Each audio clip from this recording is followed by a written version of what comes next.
Una and Ben, head girl, head boy here at St Mark's West Essex Catholic School. Una, what do you study in sixth form? I study art, law, and product design. So talk us about law first. What are you doing at the moment in law? So currently we're talking about defenses for crimes, and we're doing criminal law, and we're talking about like if someone is like in like sane or categorized as that, and how they can plead that if they were at the moment, like not in their right mind in the time of the crime. So we're kind of learning about defenses, partial defenses, and full defenses, and we're just talking about that, and it's really interesting. So yeah. Yeah, we could spend all day talking about your A level law. But do you think are you perhaps looking at law when you leave St Mark's? No, I'm actually looking into the more art, which is architecture, and I'm really involved in like more the artsy. But I really like the aspect of law, and I really look into true crime. So I also wanted to take law to know a bit more about that, and you could also use it for any kind of life, life things. So yeah. And we're going to go back to that because I'm just aware I could chat all day to you. But Ben, your A levels are. Physics, maths, and product design.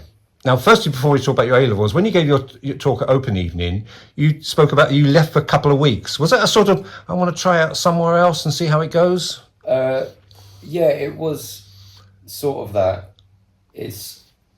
I wanted to see what else was out there for me, and it just helped me realise how much St Mark's meant to me as a school. What does St Mark's mean to you as a school?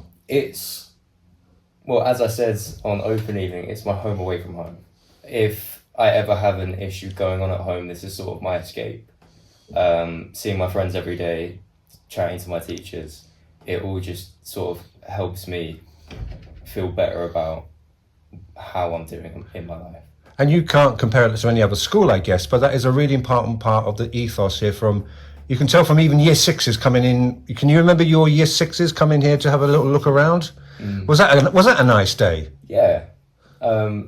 I think it was interesting to watch what would be the future of this school, coming from what is currently their old school. I think it's really nice to see that there is an interest in younger students than us wanting to keep coming to the school. And can you explain a little bit about your A levels? To those of us who are a bit humanities bias based, can you tell us about your A levels and how they're going? How much demand? How many lessons are you doing a week and things like that? So I think I've got about 15 lessons a week, roughly 15, 14. The majority of the work that I end up doing in classes is practical work mostly.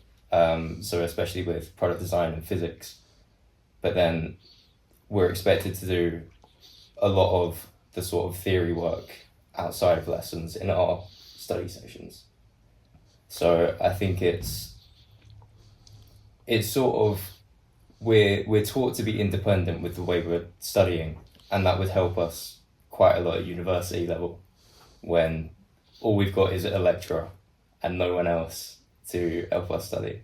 And did you say you're doing product design as well? Yeah. So to the uninitiated, explain what product design is. Product design is essentially where you are speaking. We do a little NEA. We do half NEA and then half of like a written exam. And in the NEA, you are basically making a product for a client. And throughout that journey, you need to like document it, document the process. It's like trial and error basically. So essentially, some of your designs or ideas won't work out, and some will, and your client will like one more than the other. So it's more like adapting and realizing that not everything works out, but at the end of the day, your final like product will be the best product, and how you process that and the like evolution of that product is the best part about it. So yeah. How much independent learning is there? How much does it depend on you after the lessons, getting your head down and studying? How much of that goes on?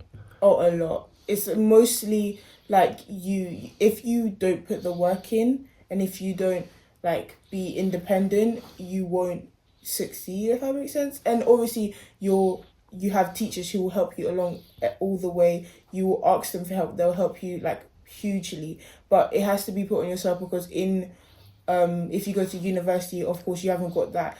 You've got a lecturer, but that lecturer is not as intimate as your teacher, so it really helps realize that you've got to put the work in to get that grade. Does that make sense? There's a lot of people behind you with A's and B's and success there. Are you thinking of university?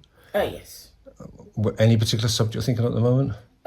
In university. Yeah. I want to do architecture in university. Can I just do things like student loans and debts and all that affect you? Or think about it, or are you thinking, well, I just want to get to university, we take it from there? It does affect me a little bit, but I understand that once I do get into university, it's more of a process of, building my character. So obviously in the future, it won't affect me as much of like debt and all that stuff. Ben, how about you after year 13? I'm leaning towards going for a degree apprenticeship to do engineering. But I suppose I am applying to unis anyway, just in case I can't find one. And do you get? I know that the former MP Robert Halfon, he was evangelical about apprenticeships, and indeed, even though he stood down as an MP in 2024, he now is a lead in a company called Made UK. Giving a plug for our former MP there, but he said apprentices are so important. Are you pretty informed about apprenticeships? I think I could definitely learn more about them, but I think when it comes to knowing the advantages and disadvantages of them, I think I'm quite well brought up on that. It's not a gimme after year 11 that you go into sixth form, isn't it? You just don't leave in July and then wander in September and go, hi, I'm here, and go into the common room and have a cup of coffee. Not saying life was like that in 1979, but you have to have an interview to get into sixth form here, is that right? Yeah, you do. Yeah. Is that quite a strenuous, rigorous interview? Not really, because we would do ours with Miss Webster and she tended to make them quite comfortable for us. But you were aware though that this is not a right to get in here. You qualified to get into and every day you're here to be in sixth form. Mm-hmm. Yeah. Are you enjoying life here in sixth form? Yeah, I would say I really am. I love the aspect of me being like independent, and like obviously I do like more creative based subjects. So being able to like in my frees maybe go down to art, get some work done. And in sixth form, the teachers treat you obviously not like a full adult, but they treat you with the respect of like someone becoming an adult. And it's nice to like have that kind of comfort that like they give you that kind of independence. So people come in next week for open evening, may come from other schools. What would you advice you'd give to them? That is a good question. I would say that as a sixth form student, of course, it's important to study and try and do the best that you can at A-levels, but also don't forget about developing yourself and trying to really figure out who you are. I think it's really important that we sort of weed our way through what we're told about what we should be and what we could be, whereas just to find who we actually are.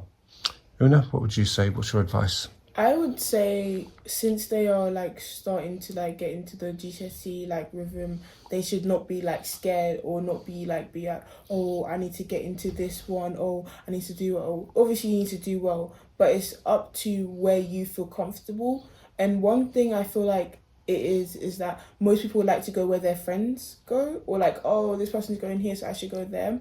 And at the end of the day, it's up to you. It's your life. You should choose which one you feel more comfortable with. Because I remember when I was also in that process, many of my friends were going to other schools. So I was like, oh my days, I want to go to other schools. And I vividly remember that I went to an opening evening and it was like more of a taster day. And I went and I felt so like, I would say more of alone because I didn't know anyone there. But then when I came to St. Mark's one, I just felt like all my friends were there. Everyone else was there, like my teachers that I knew who had helped me through my GCSE process were there. So it felt more at home here. So I would 100% say that it's your path of life. Don't follow your friends. Or if you want to, you can, but it should be on your own accord. And I would also say that with GCSE-wise, you should also focus on your books and not get a bit carried away in the process of sixth form, because that can come later. If that makes